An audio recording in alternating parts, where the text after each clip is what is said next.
Hare Krishna.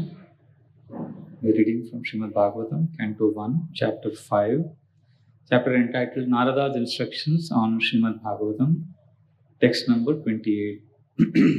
Please respond. Ittam sharat pravrishikavritu harer Vishranvato me nusavam yasho malam Sankirtyamanam munibhir mahatmabhir Bhakti pravrittatmarajastamo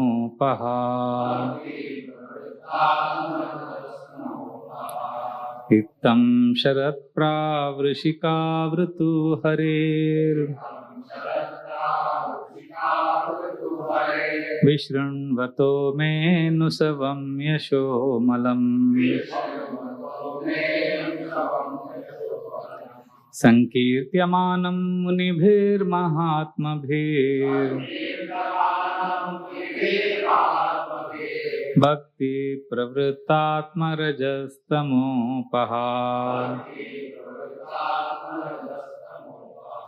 Ittam sharat pravrishikavritu harer Vishranvato me nusavam yasho malam Sankirtyamanam munibhir mahatmabhir Bhakti pravrittatmarajastamo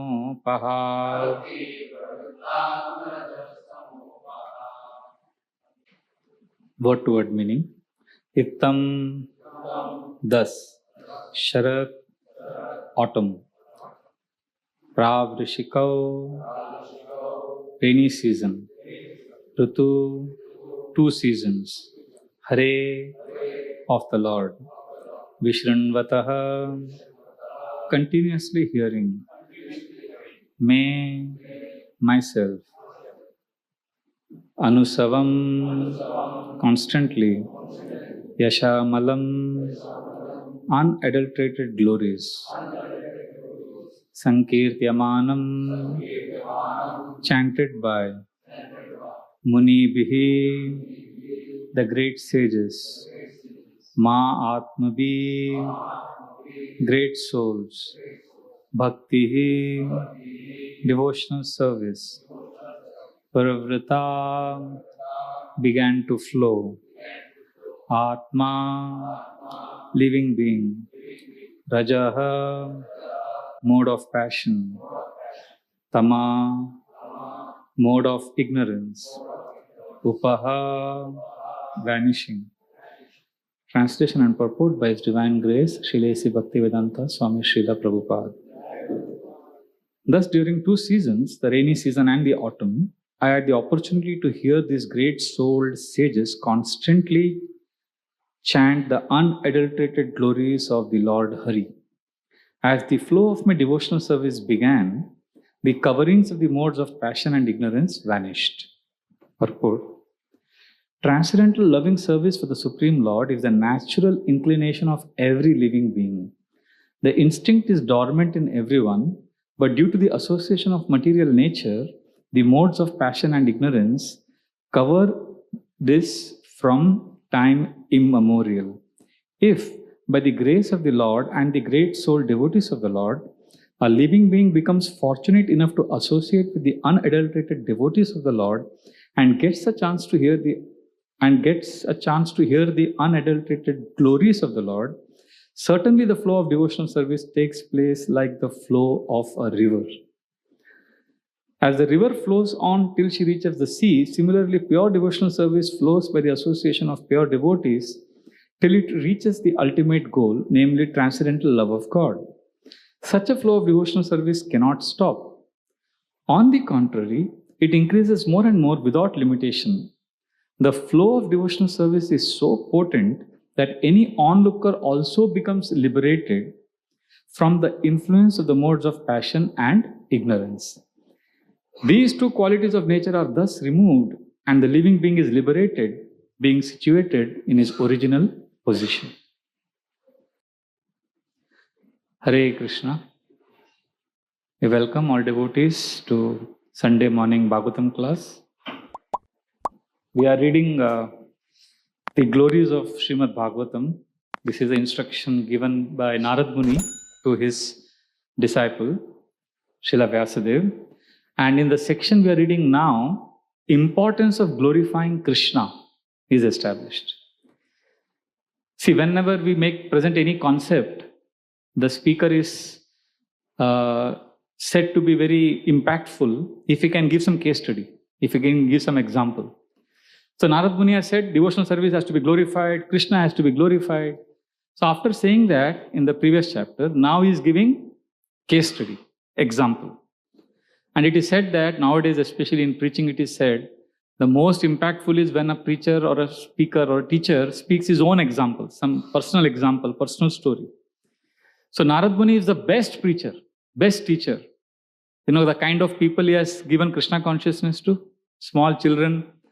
Dhruv Maharaj and then Prahlad Maharaj was in the womb. So Narad Muni could instruct his mother also, Kayadu.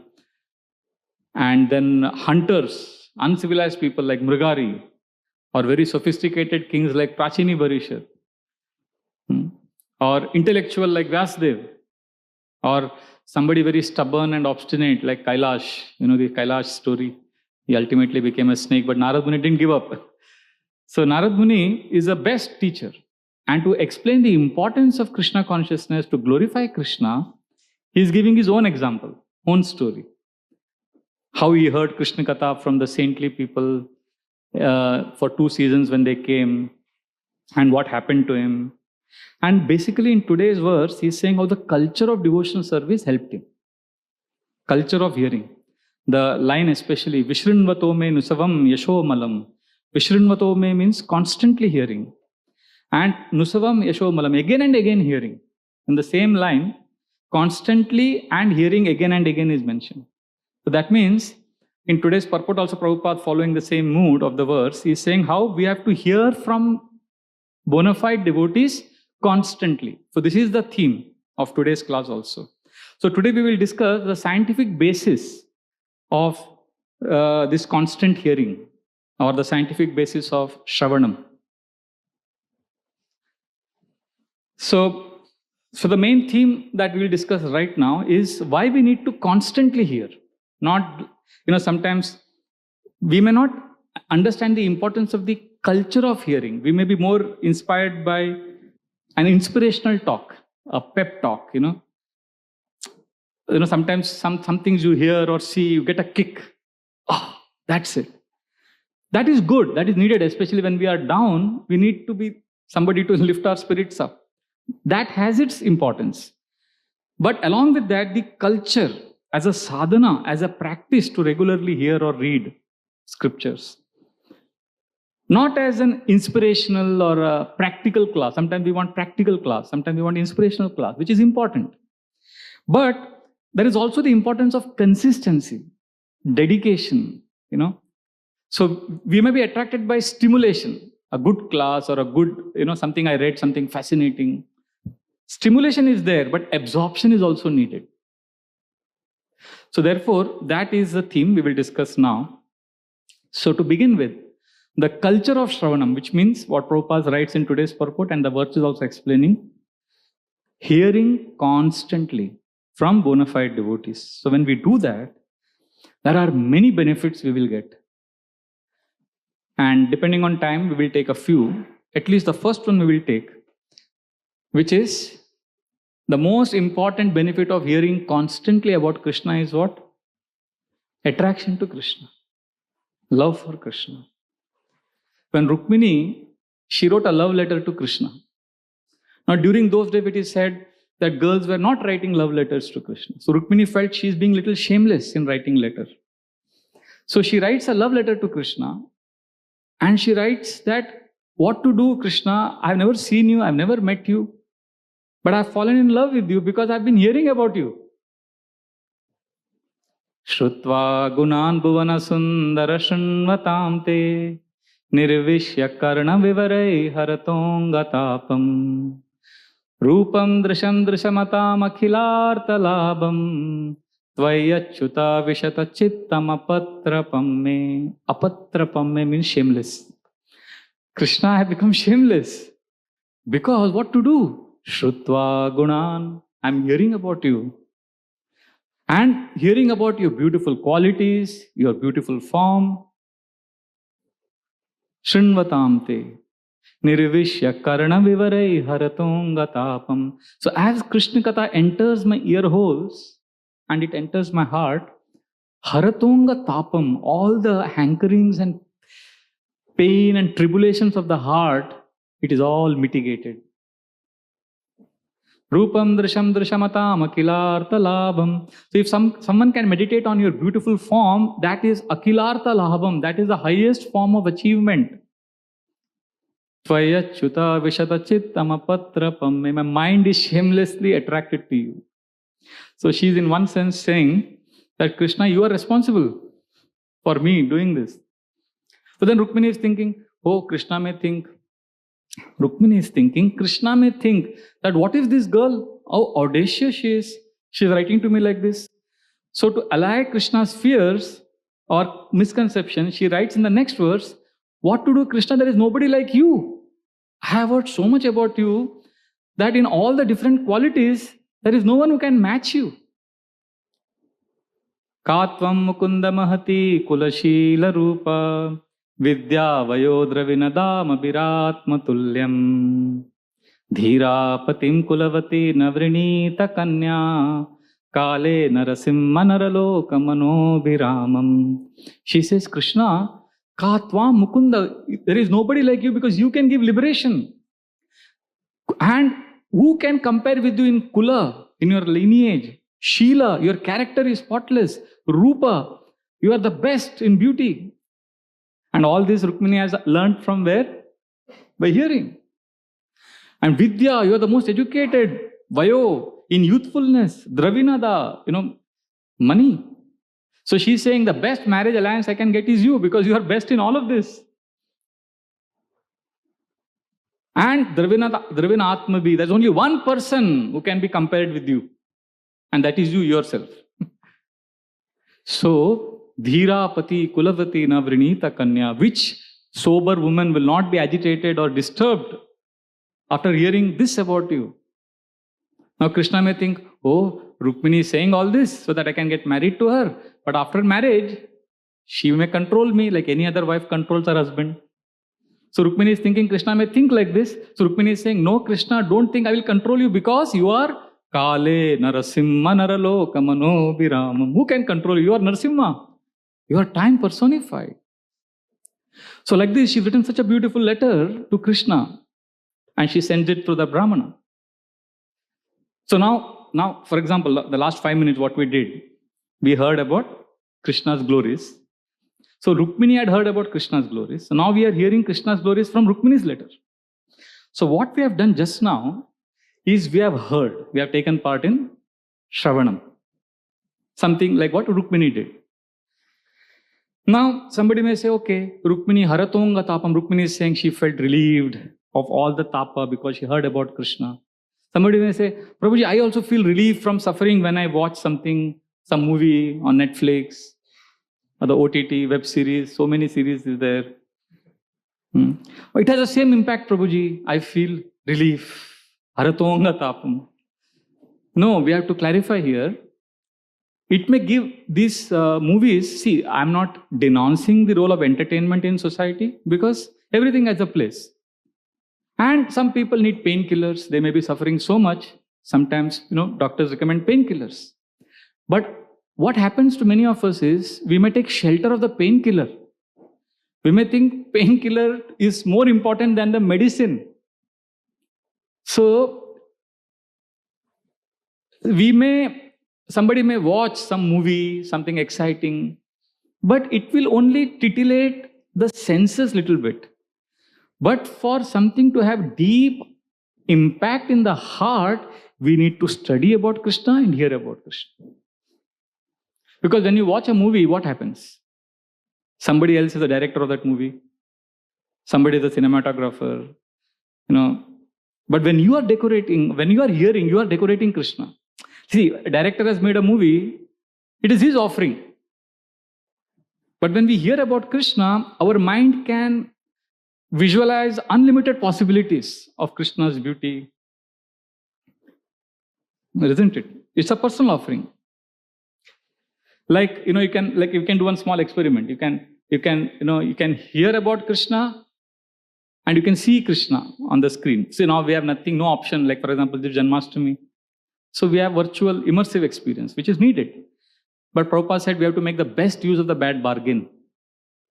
There is nothing like watching Krishna through the pages of Bhagavatam or hearing about him than watching some movies or something sensational, than something that stimulates the senses.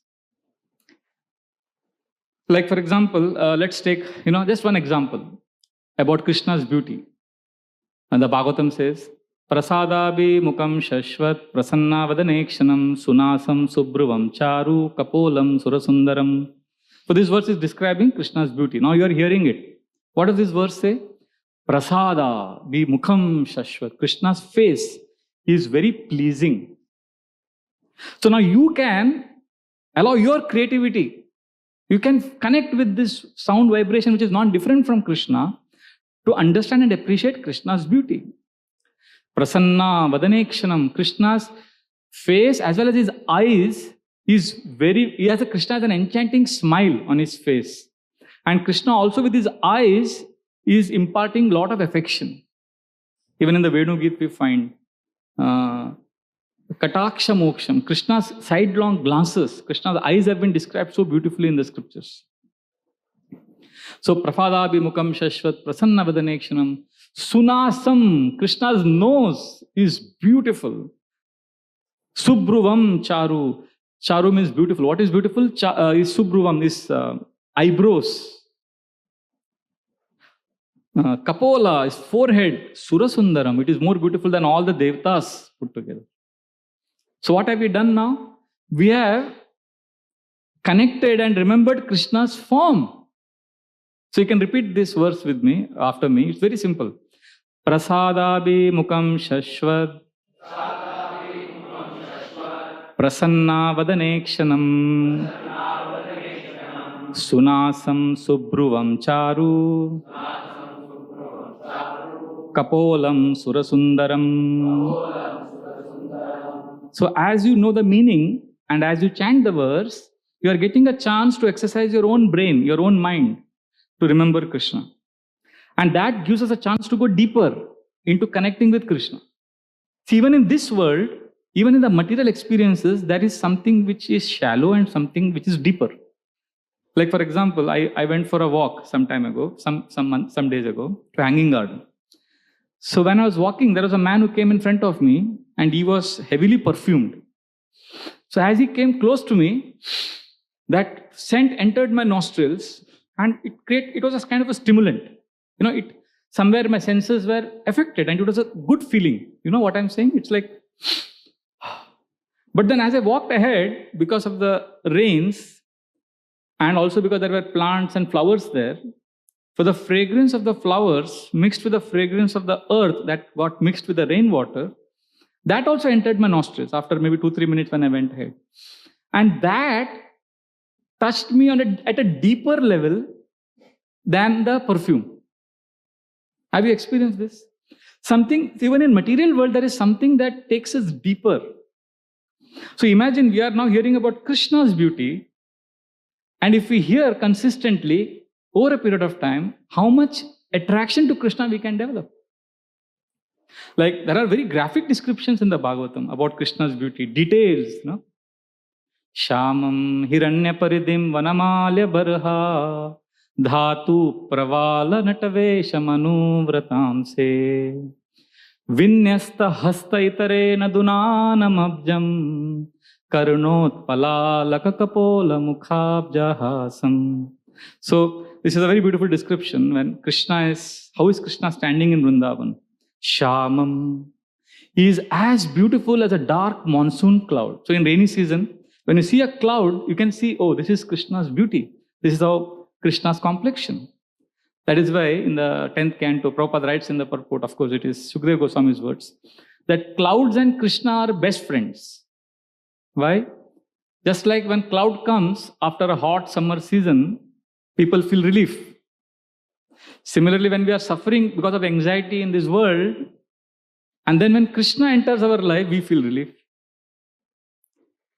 So Krishna's complexion is Shama, and Hiranya Paridim is wearing golden, dazzling, yellowish garments. Shamam Hiranya Paridim Vanamalya Barha. He has a beautiful garland of forest flowers. Barha, he has a peacock feather on his hair. Dhatu Pravala Nataveshamanu Vratam. Say Dhatu Pravala means different colored minerals of Vrindavan which is found. It is smeared over his body. And he is looking like an expert actor. Natavesham Anuvratam se. Amshe means his arms. He has put one of his arms on the shoulder of his friend. So imagine this now. And what is he doing with the other hand? Vinyasta hasta itarena dunanam abjam. Is twirling very delicately a lotus flower. So Krishna has put one hand on his friend's shoulder and with the other is twirling a lotus flower. Karnot palalaka kapola mukhabjahasam. And on his ears he has put lilies. And Karnot palalaka kapola and alaka kapola. His cheeks, Krishna has beautiful hair. For these locks of curly hair is falling on Krishna's cheeks. Mukhabja hasam. He's got an enchanting smile. So this is what the Brahmana Patnis, when they came to the forest to see Krishna, this is what they saw. And this is what we can see when we hear. Now you may say, well, this can be portrayed on a screen also. Yes, and that is good. And that is satisfying. But it doesn't satisfy as much as when I myself visualize this or understand this or hear the sound of Krishna. I kind of got a little understanding on this once I was in Gopal's Garden High School. So I went to the library there and I took one book. I was getting bored. So I took one book. When we were children, we used to read all of these story books. Enid Blyton and all of that. So there were R.K. Narayan's books. R.K. Narayan was one of my favorite authors when I was in school. So there is a novel called Tiger for Malgudi. It is a autobiography of a tiger. How a tiger comes to Malgudi, what happens to that tiger, how the circus people catch the tiger. Now all this is even narrated by the tiger. And it's R.K. Narayan used to write very nice stories. So this Tiger for Malgudi is a story of a tiger who finally gets into circus and how the tiger looks at human beings. Tiger's analysis of human society. It is funny and deeply philosophical also. Because the tiger finally gets one guru who teaches him that you are not the body, you are the soul. It's a spiritual, And then tiger understands and tiger accepts this bearded sadhu as a guru. But then one day that sadhu's wife from the previous ashram, she comes and fights with him. So the tiger is watching from the bushes. It's funny also. And after I read that novel, just 3-4 hours, I just kept reading and it was so fascinating. And then I said, if they make a movie out of this, it will have its inherent limitations.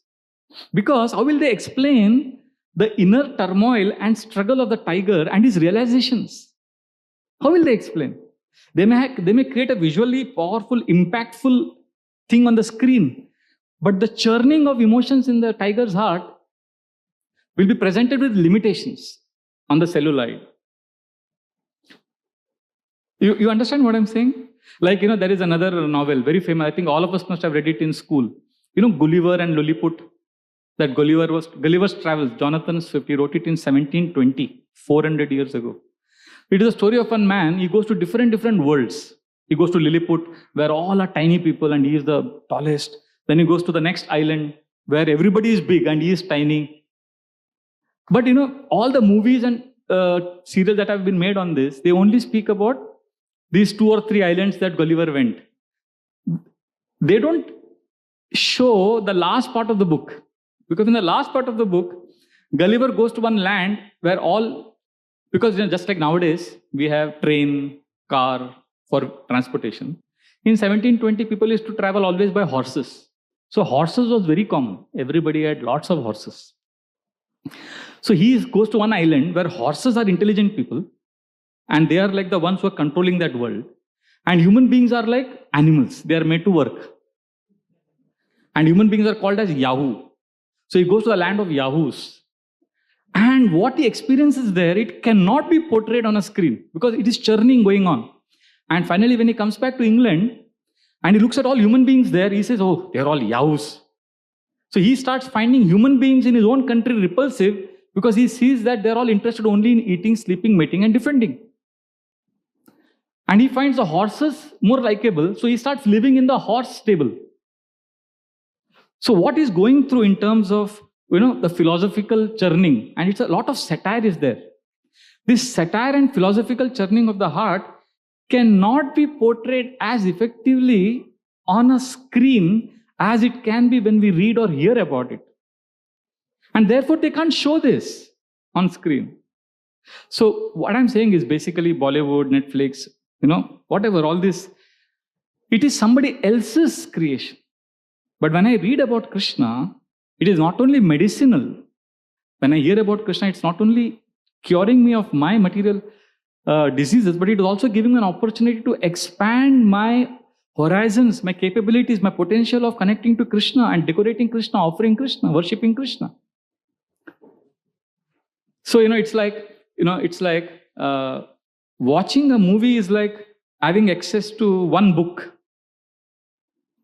But reading and hearing about Krishna is like having access to the whole library. So, movie is something like one room in a huge building. But books or hearing or reading is like access to the whole building. Movie is like a movie. But reading and hearing is like a Bollywood, whole industry. That is why Chaitanya Mahaprabhu, when he was discussing with Ramananda Rai, and Ramananda Rai was explaining the goal of life, Chaitanya Mahaprabhu kept rejecting everything. Eo bhaya, this is external, this is external. Eo bhaya, this is external. And when Ramananda Rai finally said, Jnane prayasamudapa senamanta eva jivanti sanmukaritam bhavadiya vartam sthane stita shrutigatam tanuvang manobet e prayasho jitajitop asite stri lokyam. So when Ramananda Rai said that when one gives up all the speculations and simply hears about Krishna wherever he is, then he can conquer the unconquerable Krishna. So when hearing was emphasized, Chaitanya Mahaprabhu immediately, till now he was saying Eo bhaya, and now Mahaprabhu said Eo hai, this is right, this is correct. So therefore, this is the basis, hearing and studying of scriptures. Like we say, Prabhu chanting is the most important activity. Yes. But just like we say, we cannot approach Gopinath, we cannot approach Krishna without Srimati Radharani. Right? We always say this. Similarly, we cannot approach the holy names without hearing about the holy names. So this is the first and the most powerful benefit of constant hearing, constantly, consistently hearing. And there is another second benefit also, which is one of the biggest problems in this world is ahara nidra bhaya maitunam. Defending, bhaya, insecurity, worry. Everybody experiences fear. If you see in Srila Prabhupada's lectures, many lectures, whenever he speaks about eating, sleeping, mating, defending, Srila Prabhupada emphasizes on defending fear as the most important force in material world. He emphasizes it more than eating, sleeping, and mating. Because fear drives people to do many things, and they're always in anxiety. Material world, there is padam padam ed vipadam, and there is desire to enjoy separately from Krishna. So constantly fearful living. But when we hear about Krishna constantly, a devotee becomes, believe it or not, fearless. I was reading recently this, there is Memories book by Siddhanta Prabhu. Now he has done Herculean service, monumental offering of Srila Prabhupada's pastimes. He has interviewed all disciples of Srila Prabhupada. And in the introduction of this book, he writes, 51 years ago, one incident happened with him. And that changed his life. He was coming to ISKCON, attending programs. And one day he heard that Srila Prabhupada is coming to our city. So he went to the airport. They received Srila Prabhupada. Srila Prabhupada came to temple and he gave a class. on chanting of Hare Krishna, on devotional service. And Siddhanta Prabhu was a young boy, this is 1970, and he's hearing the class, and suddenly one man asked a question. Swamiji, you are saying that, devotional service is great and all that. What have you personally experienced by chanting Hare Krishna? When somebody asks a question on personal question, generally, at least I do this, I take time to answer. We pause and we want to give an answer that is more authentic, right? But when Srila Prabhupada has asked this question, what have you personally experienced by chanting Hare Krishna? Srila Prabhupada immediately, without batting an eyelid, he said these 4 words, which changed Siddhanta Prabhu's life forever. Srila Prabhupada said, I feel no fear. So when he heard that, he said, wow, this is powerful. And that those words, the way Srila Prabhupada spoke, convinced him that Srila Prabhupada has completely taken shelter of Krishna. But unfortunately, what happens, generally, many of us, we are living in anxiety. And why hearing constantly about Krishna gives fearlessness, there is a reason for that. It is revealed in the Srimad Bhagavatam itself. You know what is happening right now when we are hearing Bhagavatam? Because of which we will become fearless. When we attend Bhagavatam class, when we study Bhagavatam, when we hear Bhagavatam, one special guest comes for the class. And he is also sitting right now. Whenever we hear Bhagavatam class, he is there. We can't see him, but he is there. And who is that person? The first canto, 16th chapter explains, Kshudrayusham Rinamanga Martyanam Mritamichhatam Yopahuto Bhagavan Mrityu Shamitra Karmani. We all have short life, lot of anxieties and suffering. But when we hear Bhagavatam, Yopahuto, we have invited whom? Bhagavan Mrityu, the god of death, Yamraj. So Shamitra Karmani, Yamraj has come for the class. When we hear Bhagavatam class, Yamraj is sitting in the class and he is also hearing. Wow.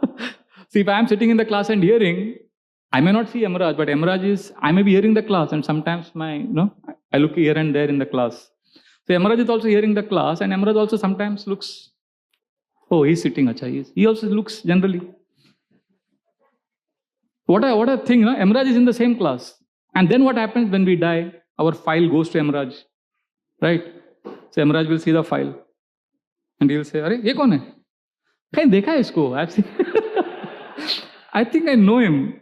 Kahan to dekha hai? Acha, oh, that Bhagavatam class. Oh, yeah, I used to come to that Bhagavatam class. He used to sleep in the class.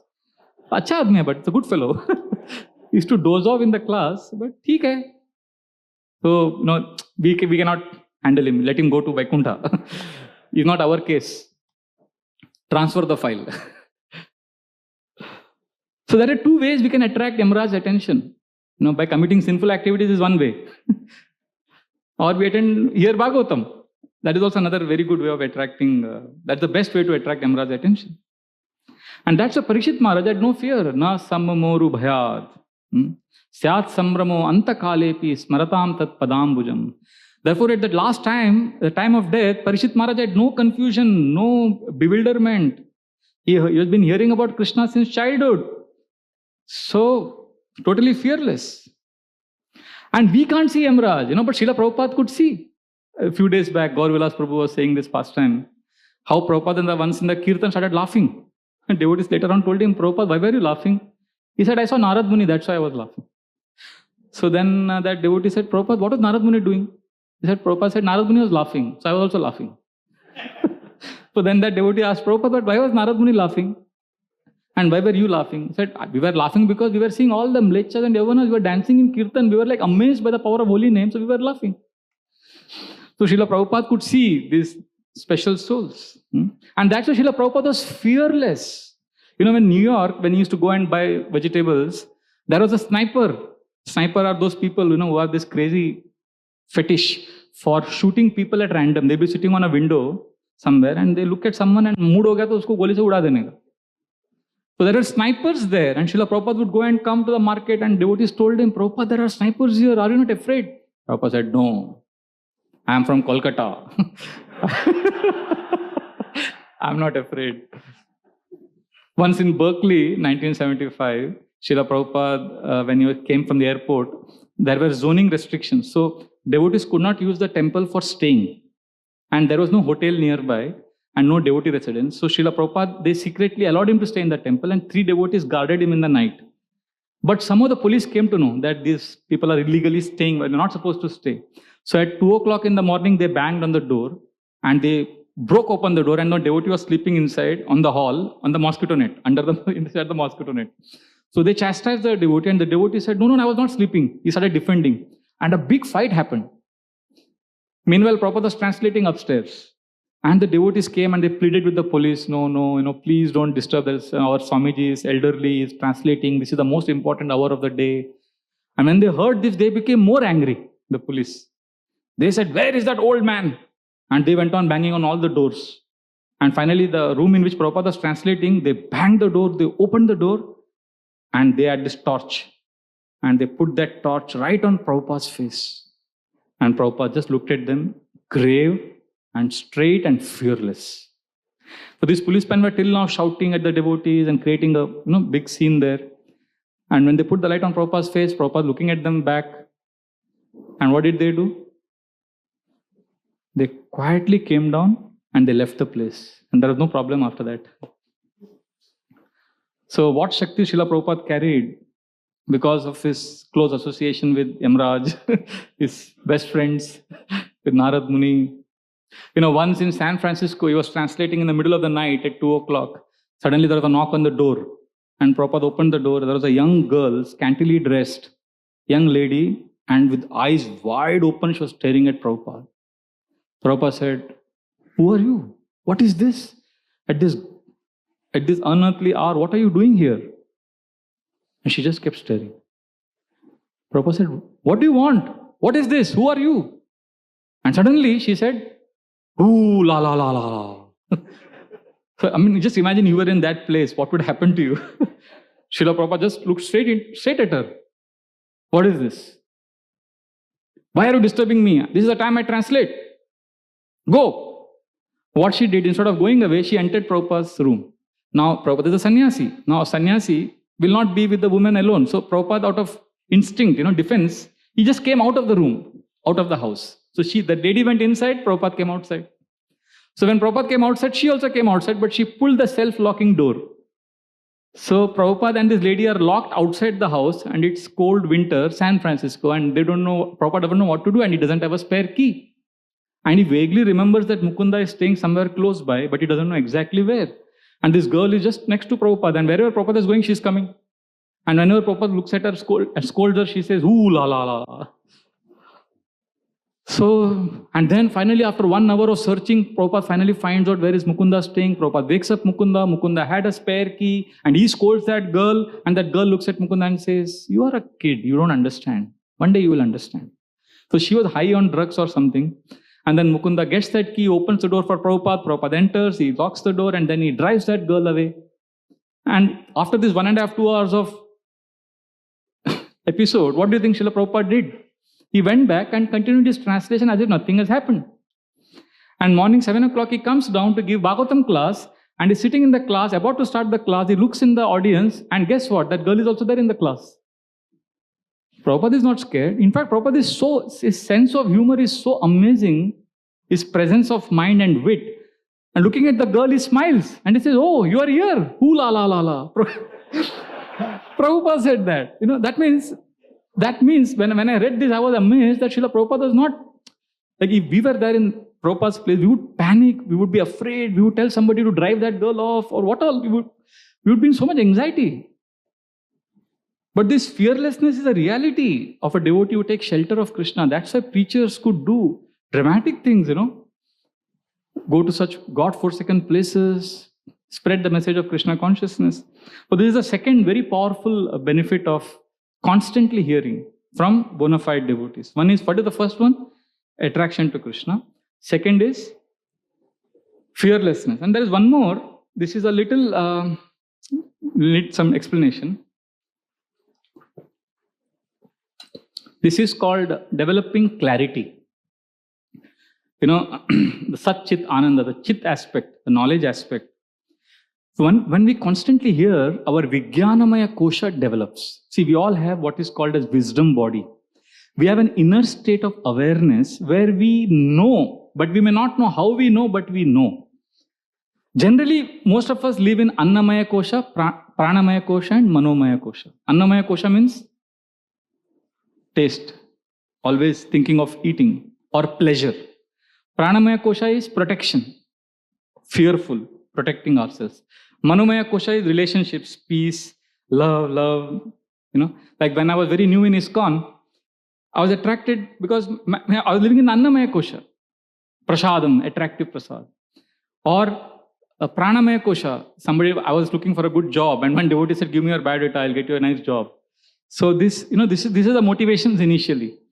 Some good networking with devotees, nice prasadam. And then one devotee said, if you come here, you'll have very good relationships, you will find a lot of peace. So these things are very attractive, Annamaya, Pranamaya and Manomaya Kosha, because we live in this is what attracts us.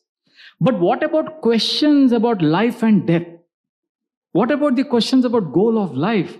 These are all activities of the Vijnanamaya Kosha, of the wisdom body. And Srila Prabhupada gave us answers to the most vexing problems of life, but he also wanted us to ask those questions. So when we hear Bhagavatam constantly, these questions arise in our mind. What questions? Who am I? What is death?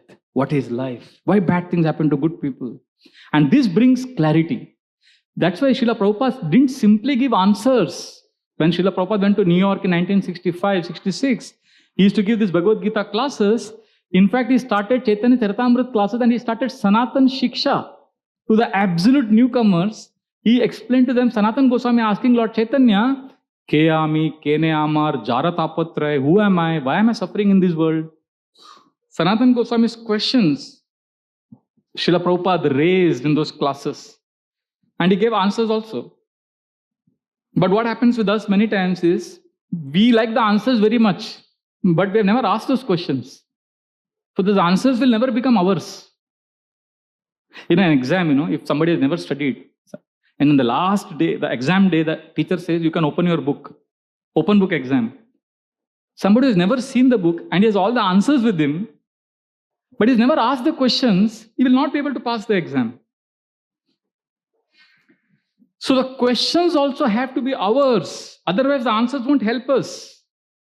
Right now, the answer that Srila Prabhupada has given us is Srila Prabhupada's answers.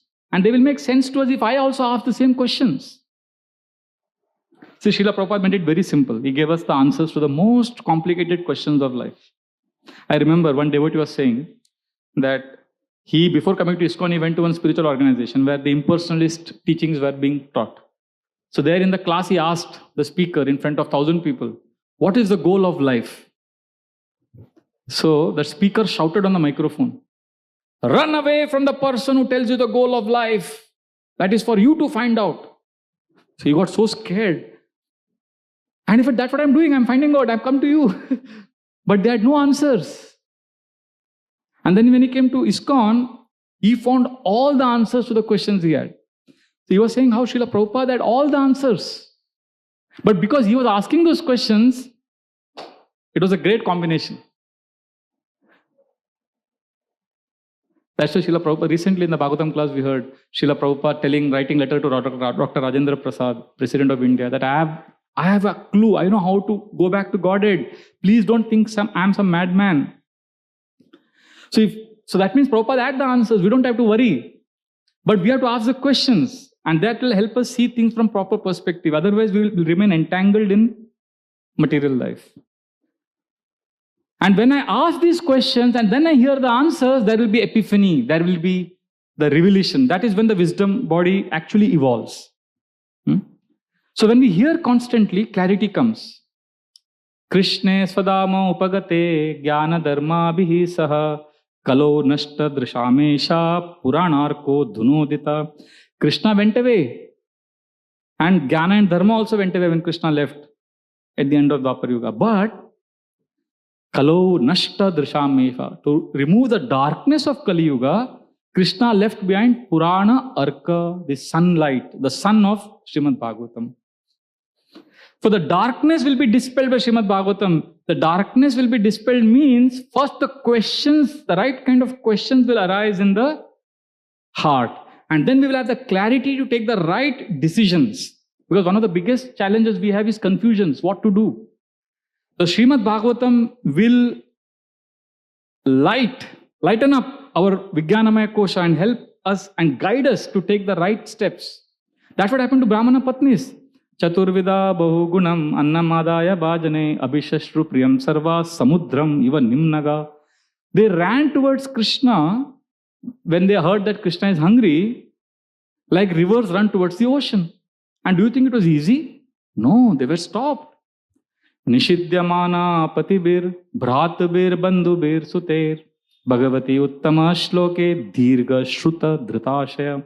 Nishidya, nisheda, no, you can't go. Patibir, bhratbir, bandhubir suter. Relatives, children, husbands, fathers, they all stopped these women from going to Krishna. But nothing could stop them because dirga shruta, because they had been hearing about Krishna, they could take the right call, they could take the right decision. Narad Muni was a young, small boy, we will read now.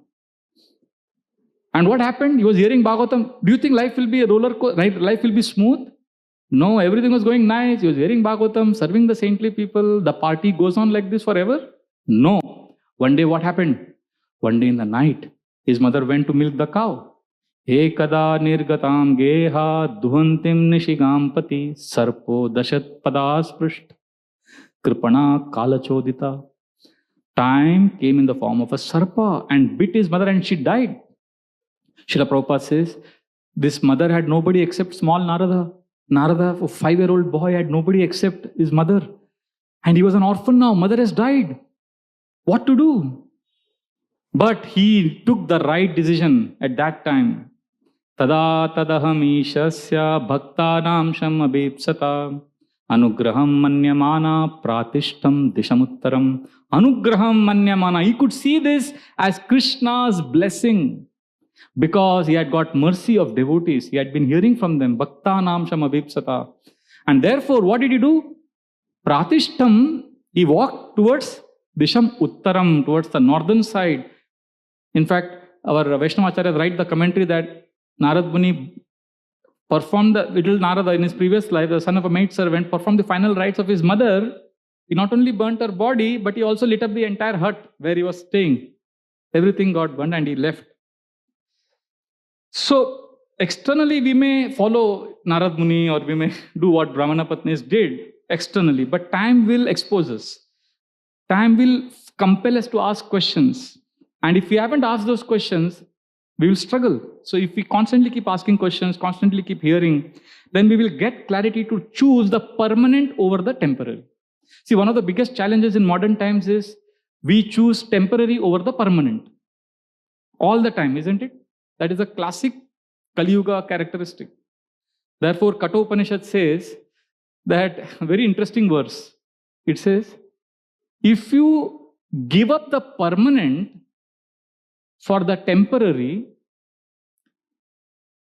then you will lose both. Did you get it? If you give up the permanent for the temporary, then you will lose both. Why? Because permanent anyway you gave up. And temporary, even if you get, it is temporary. Once I was hearing a class by His Holiness Bhakti Vigyan Goswami Maharaj, and he was explaining this verse. And to explain this importance of this verse, he gave a story. Very powerful story, I'll tell you now. And when I heard it, sometimes you have to give very strong dose to shake up a person. So Maharaj spoke this story from one Purana.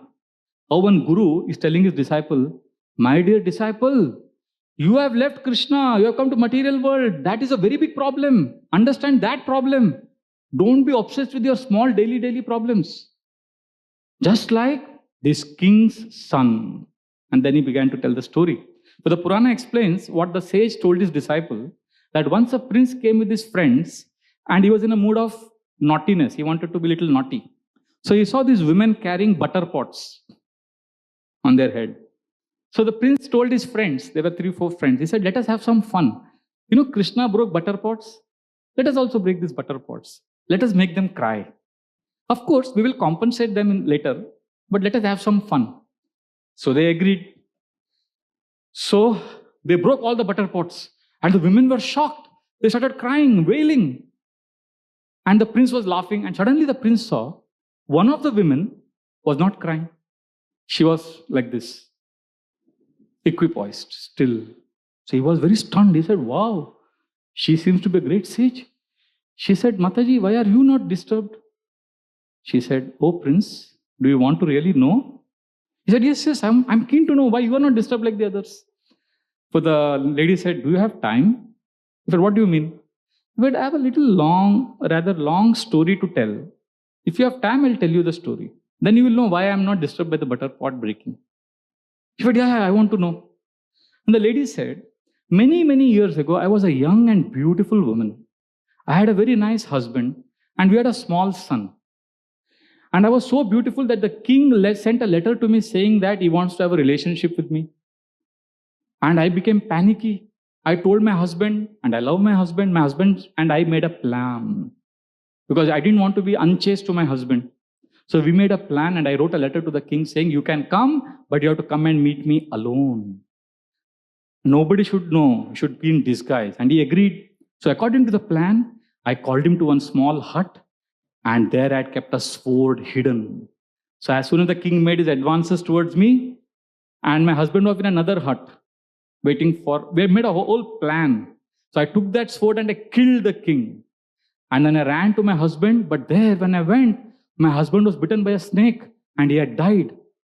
And he had my son with him. So I picked up my son and I ran. Meanwhile, the king's soldiers came chasing after me. And when I went to the jungle, I got lost. And some dacoits came and they molested me and they took away my son. Another group of dacoits came. They also molested me. And then they dumped me in a prostitute house. And I lived there for many years. And I was so miserable. After many years, one group of dacoits came, intoxicated, and they started enjoying with all the women there. And after one man left me and went, I realized he was my son. And I became mad in grief. And I ran to a sage and told him, what should I do? The sage said, you should commit suicide. Your life is condemnable. And then I went to commit suicide. I lit fire on the bank of the river on wood. And as I was about to get burnt, the river, there was a flood and the water came and washed away the fire. Then I tried to jump in the river and commit suicide. Some women came and saved me. And these were the women who are the covered women of this village. And I've been serving them last few days. And I've been carrying buttermilk for them. So now, do you understand why I'm not so disturbed by the butter pot breaking? So the sage tells this story to the disciples saying that your problems in life are like the butter pot issues. But do you know what you have gone through? 84 lakh species, what all you have gone through, how much suffering you have gone through. That you have forgotten, that you are giving up just for this silly problem.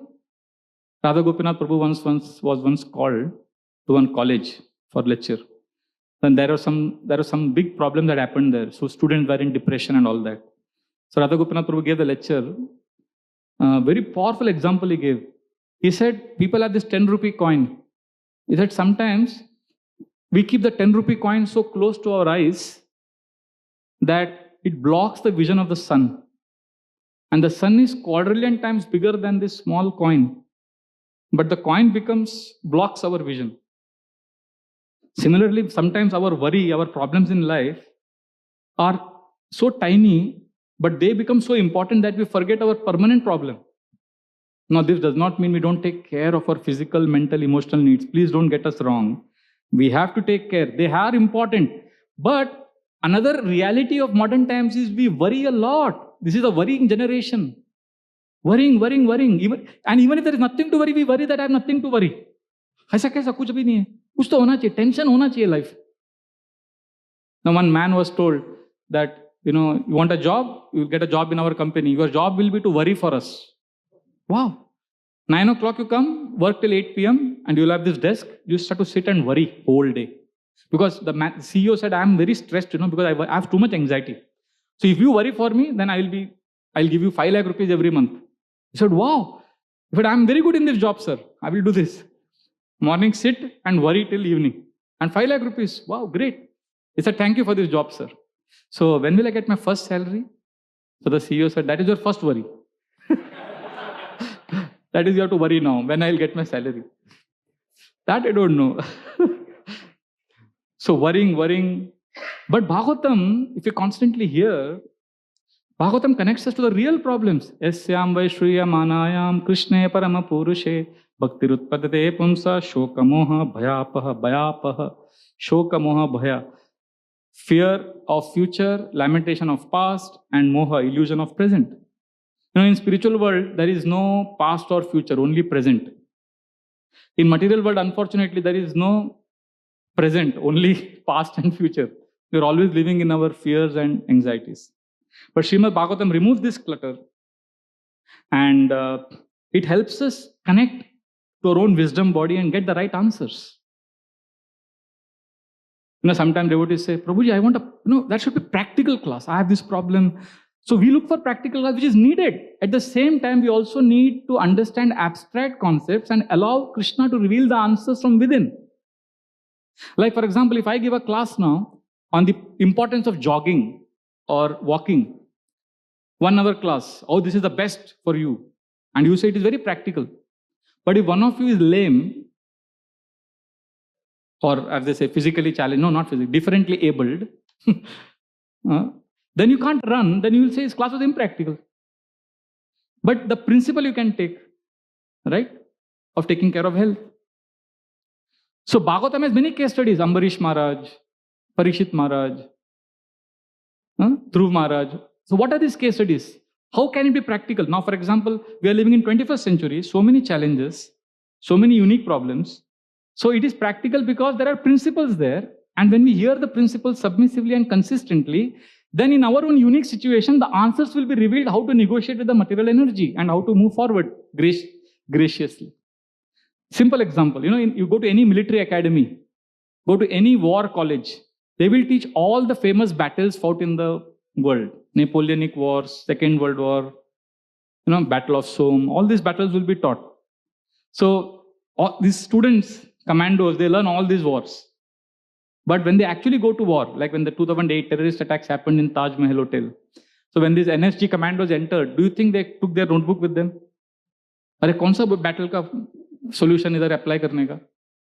They went there, whatever they have studied in the 4 years in the college, the collective study coupled with their intuition and on the spot application of that knowledge helped them devise an appropriate strategy to pass through that crisis and solve that problem. So I have a unique problem. We connect with devotees, we discuss with devotees, we hear from classes, we get that guidance. But in the Bhagavatam class also we can get help. When we hear and just stay present, and this is superior intelligence because this is not my intelligence. And this superior intelligence will direct me. Otherwise, I am getting solutions for my problem with my own intelligence. But intelligence is mind, intelligence, and ego. Ego is more subtle than intelligence. So how can I conquer over my anarthas, which is a problem of the ego, with intelligence, which is less subtle? So I need some higher intelligence. I need something superior to me. Because I am caught up in my own mind, own emotions. We say human beings are very rational animals. No, sir. Practically speaking, human beings are very emotional people.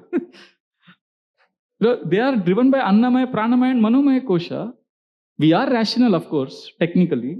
But only 5% time we use the rational brain. Most of the time we are driven by emotions. 95% is emotional driven. And even that rational thinking we do, we use rational thinking to rationalize our emotions only. Like if I'm angry with you, then I will use all rational intelligence to say, oh, you are a bad person. So what happens is, we therefore have limitations in solving our own problems with our own intelligence. We need higher intelligence. And that is moving from I space to Krishna space. And then when we have that clarity, then we can be allowing ourselves to be used as an instrument in Krishna's hands. So that's how we make progress. Therefore, and I'm sure all of us go through these conflicts, what we call dharma conflicts, right? In life, we all go through. What to do? This is right. There are 2 right choices. What do you do? Even devotees will say, devotees also will tell you, हाँ प्रभु जी दोनों अच्छा है, आप decide करो. Krishna has to guide us. Like, one devotee was saying, his parents are insisting that he come back to India because they are getting old. He is in America. And his wife and children are insisting that they settle in America only. So he is asking, Prabhuji, what should I do? That is dharma. That is a classic dharma conflict. Like one Grihastha was saying, he is right now in his career, is on the verge of a major breakthrough. Next 5 years, if he works 4 hours, 5 hours extra, his entire life will be settled. But right at this time, his daughter is very sick and she needs extra attention from him. So he is saying, Prabhuji, what should I do now? My long-term relationship with my family, or right now my daughter? It's very easy for me to sit here and give him solution, or do this, don't do that. But he has to be convinced of what he is doing. So to resolve all these conflicts, we have to be directed by Krishna in the heart. Therefore, hearing is most important. Anyetveva majananta shrutva nebhya upasate. Tepi chatitaranteva mrityum shruti parayana. Krishna in the 13th chapter, he says we are trying to enjoy and we are suffering. Purusha prakriti stoi bhunkte prakriti janguna karanam guna sangasya sadasadyoni janmasu. We are suffering. But we need to be directed by the Paramatma in the heart. The next verse he says, Upadrishta anumanta cha bharta bhokta maheshwara. Paramatmeti chapyukto dehesmin purusha para. You are not the Purusha. There is real Purusha in the heart. He has to direct our life. We have to be an instrument in his hand. But how do I connect to him? Krishna says meditation, many things he says. And finally he says, 13.26, this verse. Shrutva nebhya upasate, worship God by hearing. Srila Prabhupada also writes in the purport, one can worship Krishna simply by hearing. What powerful 7 words. Please repeat after me. One can worship Krishna simply by hearing. So, pujaris are decorating Krishna, worshipping Krishna, they are doing arti. By hearing about Krishna, now Janmashtami is coming up, we can hear about Krishna and we are doing the same worship. I would like to pause here at this moment, and if there are questions or comments we could take, and then otherwise we'll stop the class. Otherwise there's so much to discuss on this topic. Any comments or questions? Yes. Before the question, comment, one announcement. This year Janmashtami is very special because of lot of, thanks to our Chinese virus, we all know what is happening. So we have an opportunity to celebrate Janmashtami in a very unique way. We have Krishna Fest from 22nd to 31st August. This is going to be the first virtual spiritual festival. This is also the 125th special appearance year of Srila Prabhupada. There will be a lot of dances, dramas, discourses, live interactions. So there will be virtual booths and special darshans. There will be 3D shows of Srila Prabhupada. So please register as soon as possible at krishnafest.in. So this is a great opportunity. It's a spiritual, immersive experience. Please take part in great numbers. Hare Krishna. Any comments or questions? Satyanand Prabhu, Abhishek Prabhu. I'll take Satyanand Prabhu. Yeah. Thank you, Prabhu, for such an enlightening class. Prabhuji, as you were mentioning this point, constantly hearing. The one trap with constantly hearing is that it becomes mechanical over the period. And it happens, shrunanapina shrunvati, just like paschanapina paschati. You see, but you can't see. Similarly, many times it happens that we hear, but we don't hear. Yeah. Or just, and also you mentioned the point that the point like where I feel inspiration or I feel, oh, this is very attractive. I want to hear that. So similarly, that tendency develops over the period of time because now you become accustomed to the stories, you become accustomed to the different aspect. Yeah. So then you just mechanically just I want to go ahead with this hearing. So how to deal with this? Yeah. dilemma? So you are saying how to overcome that. We have this mechanical tendency. We keep hearing, it becomes part, just like chanting. Sola mala ho raha hai, hearing becomes, everything can become mechanical. Therefore, there is a very important, how to hear is also very important. One of the most important thing we need while hearing Krishna Katha is we need to be open-minded. Open-minded means willingness to be influenced by the sound vibration. Just like in a relationship, if somebody claims to love his wife or a wife claims to love husband, they can't say we have unconditional love for each other without being vulnerable with each other. So, and people generally they hold on to, nobody wants to be vulnerable. But if you can be vulnerable, then I'm in one sense taking a risk. So are we willing to take that risk when it comes to our relationship with Krishna? Are we willing to be open? See, we have many internal filters because of which we don't hear. So when you are saying this typical problem of being excited and attracted to other things, not wanting to hear, it is because we are not in the receiving mood. Our hearing is in the mood of achieve. I want to figure out some answers to my problems. Achieve and receive, they are two different concepts. So in bhakti, we actually experience Krishna when we are not hearing to get something out, when we are hearing to receive. So see, there are two kinds of distraction for our sadhana. One is external. So hearing, there can be external distraction. What is the external distraction nowadays? Smartphone, for example. So that can be overcome by making some sankalpa. Okay, next 1 hour I'm going to hear Bhagavatam, or next 1 hour I'm going to study. So that sankalpa can take care of our external distraction. But the internal filters that we have, because of which I don't hear attentively, that is more subtler and more difficult to overcome. Like for example, the speaker is speaking on Dehi nosminyata dehe. So what happens? What is the internal filter? I know this. I've been hearing it for 20 years. But I do not know the context in which it is being spoken today. I don't know what the speaker is going to say now. But if I'm open and vulnerable, allowing myself to be used by Krishna and that sound vibration, then that will have an impact on me. That is why when Chaitanya Mahaprabhu told Sarvabhauma Bhattacharya around 30-35 different explanations on Atmaram verse.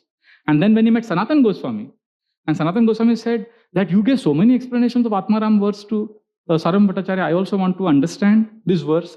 So Chaitanya Mahaprabhu said, I don't know anything, but in your association, I will be empowered to speak. And then Chaitanya Mahaprabhu spoke that same verse, Atma Ramascha Muneo Nirgranta Pivurukrame, 61 different explanations he gave on that verse. Oh, the nature and the power of Srimad Bhagavatam is unlimited. Now, it doesn't mean that, I'll speculate and concoct different interpretations. That's not the point. When we hear from proper source, then we will be influenced. So there is nothing like I know, So because we have this attitude, closed nature, that's what happens when we hear Bhagavatam class also. Our mind has this tendency, it goes on a train of thought. Like for example, if the speaker is speaking something which I already know, and if I have that filter which says that, okay, I already know this, then my mind starts, the speaker is speaking something I don't hear at all. And I go on another journey, I start contemplating. All that contemplation is not during the class. During the class, I just have to be present and I take Krishna. So if you have this, if you have this attitude, of openness to be influenced by the sound vibration, then that sound vibration will be influenced. Otherwise, anything can become mechanical. Deity worship can become mechanical. Any activity can become monotonous. So the attitude is very important. Is that okay? We'll take one last question. I saw, yes. Ram. Hare Krishna. Thank you Prabhu, for the class. As you rightly explained why to hear, and also Satyanand Prabhu cleared that how to hear. My question is what to hear, because there are so many content available on ISKCON Desire Trio. That is the ocean of Bhagavatam, Bhagavad Gita. Everything is available. But should we hear something specific, systematic, or randomly inspiration based? There are many things to hear. Wow, what a nice problem to.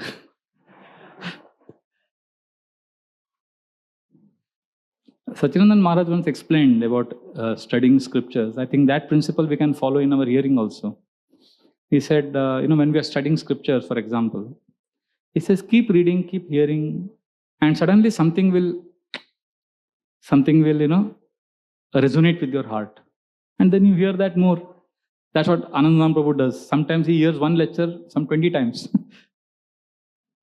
So I'll tell you, Bhakti Vigyan Goswami Maharaj lectures I hear a lot. And it's so nice, I just discovered them.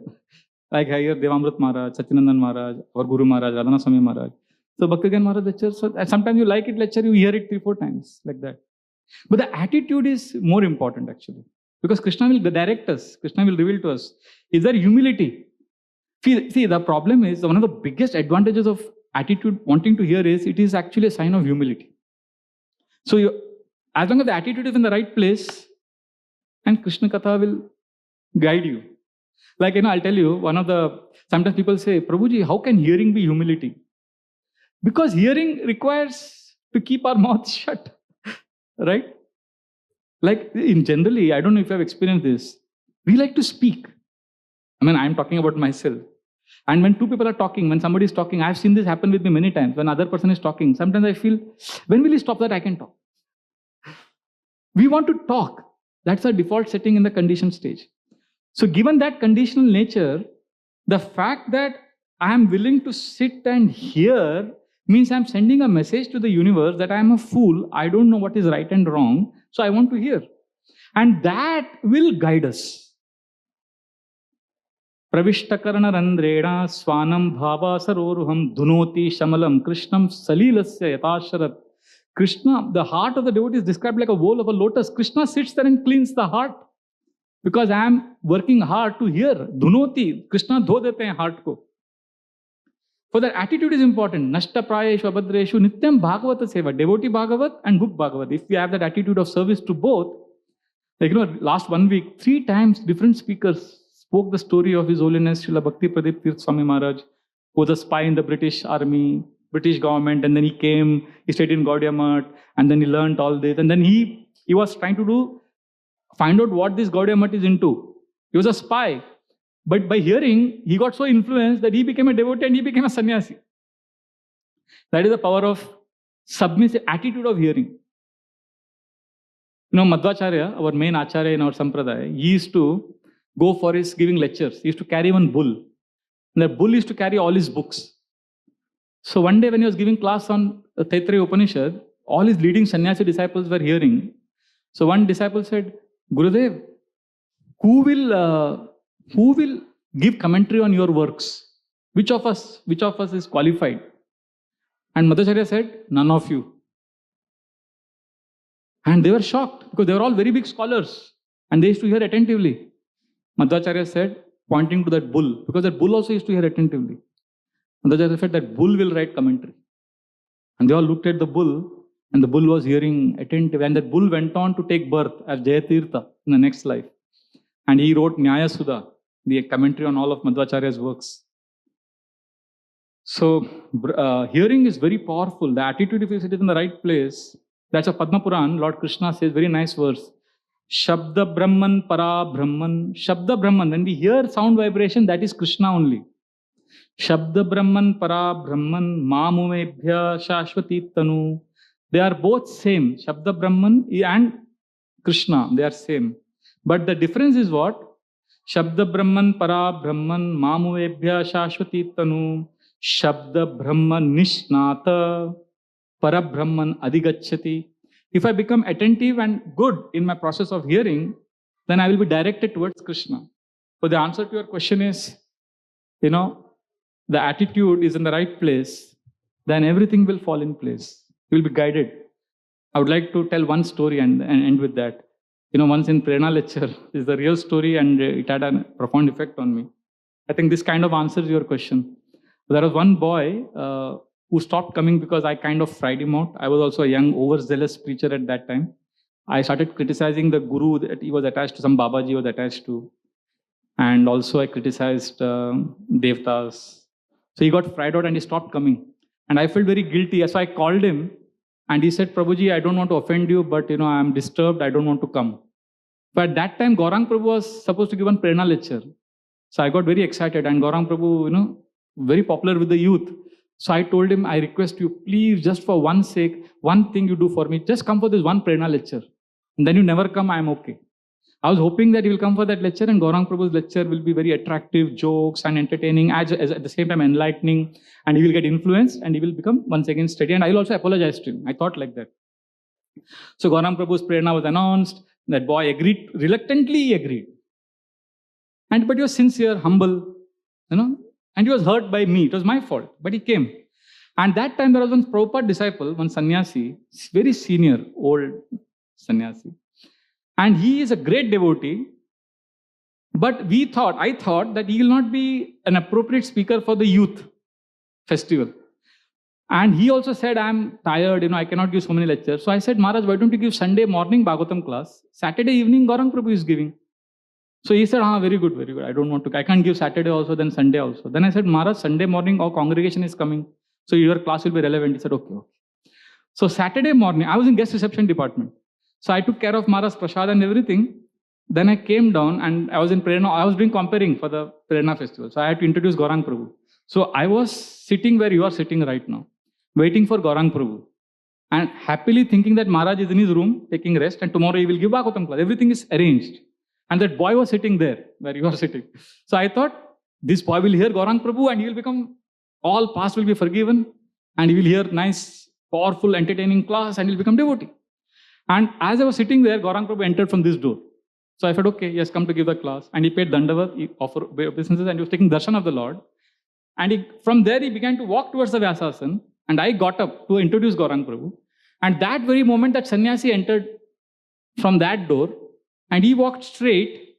And he came and he sat here. And when he sat here, Gaurang Prabhu was almost here. And he immediately sat down. Gaurang Prabhu sat like this, as if he is also one of the participants who has come to hear the class. And I was shocked. Because that was not in my plan. And when your intelligence gets short-circuited like this, you don't know what to do. So I sat down immediately. And Gaurang Prabhu said, no, I can't do an introduction because this is not in my plan. I said, no. So Gaurang Prabhu got up. And Gaurang Prabhu said, Hari Bol, we are very happy. Maharaj has come. And I was, honestly telling you, I was disappointed. Because, I was wanting Gaurang Prabhu to speak. But anyway, Gaurang Prabhu introduced very happily this Maharaj. And then he said, Maharaj will speak. And then Maharaj began the class. And he spoke on Na Dhanam, Na Janam, Na Sundarim. And actually, he spoke in detail about the Shikshashtakam verses. And I found it totally incongruent. Because that was, and the young boys were there. And I was so disappointed internally. But what happened, interestingly, and that boy was also going out of town somewhere. And then he didn't come, I didn't see him, and somehow, by power of time, we forget. But after 2-3 years, he came with Tilak and Kantimala. He has transferred back to Bombay, and he met me. And he was initiated devotee. He had taken initiation from Gopal Krishna Maharaj or Loknath Maharaj, one of them. And he spoke to me. And he said, Prabhuji, my life changed on that day when you called me for Prerna. I said, what happened? Oh, that lecture I heard. What a beautiful class on Bhakti. And the way he explained, I was like, wow, it completely, our calculations are, very, very myopic.